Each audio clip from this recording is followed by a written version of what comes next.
Mon travail actuel consiste à interroger les technologies contemporaines en tant que dispositifs de coexistence, ou machines à coexister. Mon but est d'opérer un virage qui nous fasse passer du paradigme de la communication, qui domine la philosophie depuis les années 1940, la fin de la Seconde Guerre mondiale, à un autre paradigme, celui de la coexistence.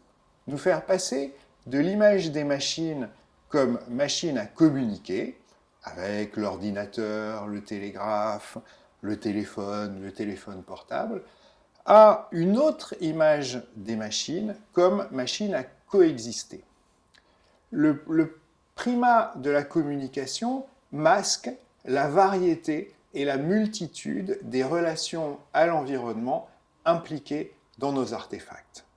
En cela, il contribue à notre aveuglement face à la crise environnementale. Dans cette perspective, je m'intéresse à des objets refoulés par la tradition philosophique. Un premier exemple, c'est le vêtement, que j'essaye de penser indépendamment de la mode, c'est-à-dire de ce changement incessant, et de penser aussi en dehors de la communication.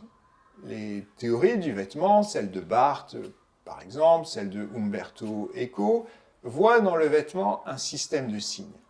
Et ce qui m'intéresse, c'est plutôt d'y voir comme une seconde peau, c'est-à-dire une interface, la plus intime des interfaces, qui nous inscrit, et nous inscrit d'une façon spécifique, dans notre environnement. Un deuxième exemple, c'est le vélo. L'histoire de la philosophie est fascinée par l'image du marcheur, que l'on retrouve chez des penseurs très différents, comme Rousseau ou comme Nietzsche. Or, dans l'imaginaire, le propre du marcheur, c'est qu'il abandonne tout, il se met à nu, dit Rousseau, il part seul, et dans cette solitude, il se constitue en un sujet autonome qui va pouvoir ensuite entrer en relation, ou non, avec son environnement. Évidemment, c'est une illusion. Le marcheur suit des sentiers qu'il n'a pas tracés lui-même, il a besoin d'un équipement, de chaussures qu'il n'a pas fabriquées lui-même, mais ces relations de coexistence, ces dimensions de coexistence sont occultées dans notre imaginaire du marcheur. Alors que, tout au contraire, le vélo les met en évidence, les rend visibles.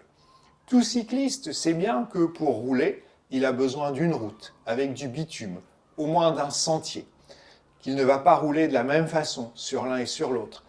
Il sait bien que son vélo est constitué d'une multitude de composants qui sont fabriqués par différentes marques en différents points du globe. Le vélo est une technologie ambiguë, que à la fois l'utilisateur peut bricoler, qu'il peut maîtriser d'une certaine façon, et qui pourtant suppose une industrie, et une industrie planétaire. Le vélo me semble un très bon exemple de ce que peuvent être les machines à coexister dans un souci environnemental qui ne soit pourtant pas un retour à la nature. Un troisième exemple dans les technologies contemporaines d'objets qui m'intéressent, ce sont les intelligences artificielles génératives. Ces plateformes qui produisent automatiquement du texte et de l'image. Ces plateformes sont, je crois, en train de bouleverser les relations qui, par le texte et par l'image, structurent nos sociétés et surtout déterminent notre rapport à la réalité. Cependant, il ne s'agit pas pour moi seulement de prendre ces IA génératives comme objets, mais aussi de les utiliser comme moyens. Tout au long de mon parcours, j'ai essayé d'élargir les modes d'expression habituels de la philosophie qui passent par le texte et plus particulièrement par la forme de l'essai. J'ai expérimenté avec la fiction littéraire, avec la vidéo et actuellement donc avec les intelligences artificielles Ces nouvelles technologies posent des problèmes environnementaux, mais elles offrent aussi de nouveaux moyens d'expression qui permettraient de sortir la philosophie de sa tour d'ivoire pour toucher un public plus large avec lequel partager des problématiques contemporaines. Et ce partage est rendu nécessaire par la crise environnementale, par les crises qui s'annoncent. Et c'est du moins ce que j'essaye de mettre en place dans le cadre de cette chaire de médiation scientifique à l'Institut universitaire de France.